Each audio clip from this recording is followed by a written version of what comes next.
বিসমিল্লাহির রহমানির রহিম। ESP math solution থেকে আমি মোহাম্মদ সামিউল পারভেজ আবারও চলে এসেছি আপনাদের মাঝে।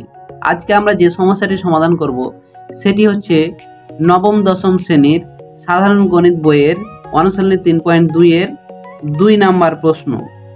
2 নাম্বার প্রশ্নের ক নাম্বার? 2 নাম্বার প্রশ্নে কি বলছে? সরল করো। চলুন আমরা সহজ নিয়মে প্রশ্নটির সমাধান করি। এটি হচ্ছে 2 নাম্বার প্রশ্ন। কি বলছে? সরল করো।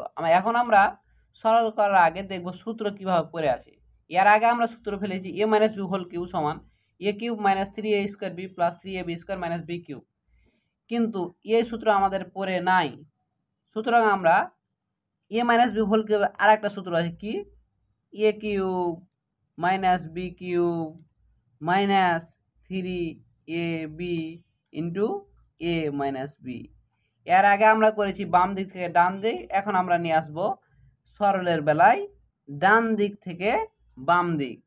তাহলে এখন আমরা দেখতে পাচ্ছি যে যদি আমি 7x + 3b কে a ধরি আর 5x + 3b কে b ধরি, তাহলে a³ - b³ আছে, মাইনাস 3ab আমরা খুঁজে পাচ্ছি না, ইন্টু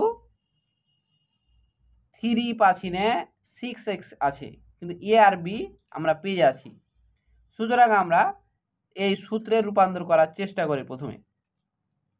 তাহলে 7x + 3b তার উপরে হোল কিউব আছে, অর্থাৎ কিউব গালার একটা a একটা b আমরা বিবেচনা করে কাজ করব। 5x + 3b তার উপরে কিউব আছে, কিউব দিলাম, মাইনাস আমরা এটা না দেখেই ফর্মুলা 3-তে ভাঙবো। ফর্মুলা 3 এ মানে কি? যেটা কিউব গালার একটা এ, অর্থাৎ কিউব গালার নিচের একটা এ।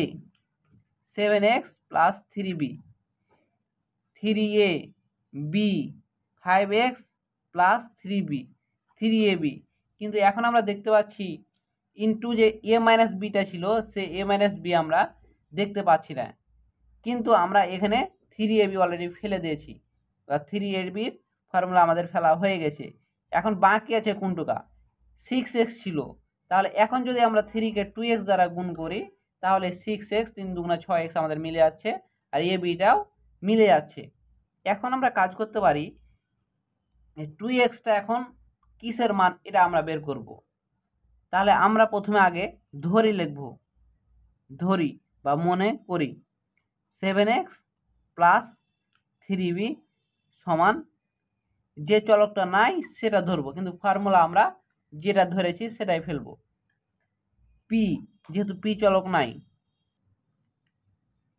এবং 5x + 3b কে ধরলাম কি? কিউ। আর আমরা যেটা সূত্র ফেলেছি সেটা আমরা মনে মনে ধরবো। এখন আমরা পি আর কিউ বিবেচনা করছি, কারণ হচ্ছে বি চলকের ব্যবহার আছে, সুতরাং এ আর বি আমরা ব্যবহার করব না। এখন যেহেতু আমরা প্রথমে দেখবো যে ফর্মুলার বি এর আগা দিয়ে যদি মাইনাস থাকে আর ফর্মুলার 3 এর আগা দিয়ে যদি মাইনাস থাকে, তাহলে আমরা বিয়োগ করব। এই যে সমীকরণ আমরা দিলাম 1 নাম্বার আর 2 নাম্বার, অর্থাৎ এখন 1 থেকে 2 নাম্বার সমীকরণ বিয়োগ করব। তাহলে 7x + 3b সমান p, আর 5x + 3b সমান কিউ। যেহেতু বিয়োগের সময় চিহ্নের পরিবর্তন হয়, আমরা চিহ্নের পরিবর্তন করব। যেহেতু 5-এর বাম দিকে প্লাস আছে, মাইনাস চিহ্ন, 3-এর বাম দিকে আছে প্লাস, হয়ে যাবে মাইনাস, কিউ-এর বাম দিকে প্লাস হয়ে যাবে মাইনাস। এখন আমরা বিয়োগ করব। 7 থেকে 5x বাদ দিলে হয় 2x সমান, এই যে +3b, তিনটা বি থেকে আবার 3টা বি যদি বিয়োগ করি তাহলে হয় 0, তাহলে 0 দেওয়ার আমাদের দরকার নাই, p - q। এখন আমরা দেখতে পাচ্ছি যে 2x এর মান যদি আমরা p - q বসাই, তাহলে তো আমাদের ফর্মুলা পড়ে যাচ্ছে। কিভাবে? এখন আমরা প্রদত্ত রাশিতে তুলব করে, তাহলে আরো ক্লিয়ারলি বুঝতে পারবো। প্রদত্ত রাশি, এখন আমরা ধরির উপরের লাইনে যা লেখা আছে সেটা অনুযায়ী আমরা বসাবো, আর যেটা আমরা ধরেছি সেই জায়গাতে সেটা বসাবো।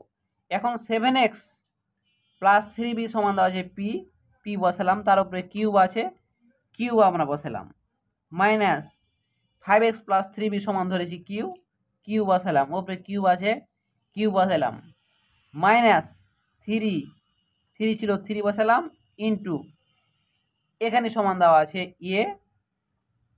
কি দেওয়া আছে, পি দেওয়া আছে, তাহলে পি আমরা ধরলাম, আর এখানে সমান দেওয়া আছে কিউ, তাহলে কিউ বসালাম, তাহলে P cube minus Q cube minus 3p Q into P minus Q, অর্থাৎ 2x এর মান আমরা পেয়ে গেছি কি পি মাইনাস কিউ। এখন আমরা পি কিউ বিবেচনা করলে আমাদের ফর্মুলাটা পড়ে যাচ্ছে, কি ফর্মুলা বলছে, P cube minus Q cube minus 3p Q into P minus Q সমান P minus Q whole cube, P minus Q whole cube. তাহলে আমরা P minus Q whole cube ফেলতে পারি। তারপর আমরা কি করতে পারি, যে পি মাইনাস কিউ এর মান আমাদের দেওয়া আছে কি 2x, এই যে 2xটা আমরা বসাই দিলাম, তার উপরে কিউব আছে, কিউব দিলাম। এখন আমরা করতে পারি, কি করতে পারি, 2 এর উপরে কিউ সমান হচ্ছে 8, 8টা আমরা বসাই দিতে পারি, আর x এর উপরে কিউ সমান হচ্ছে এক্স কিউব। এটি হচ্ছে আজকের সরলের সহজ সমাধান।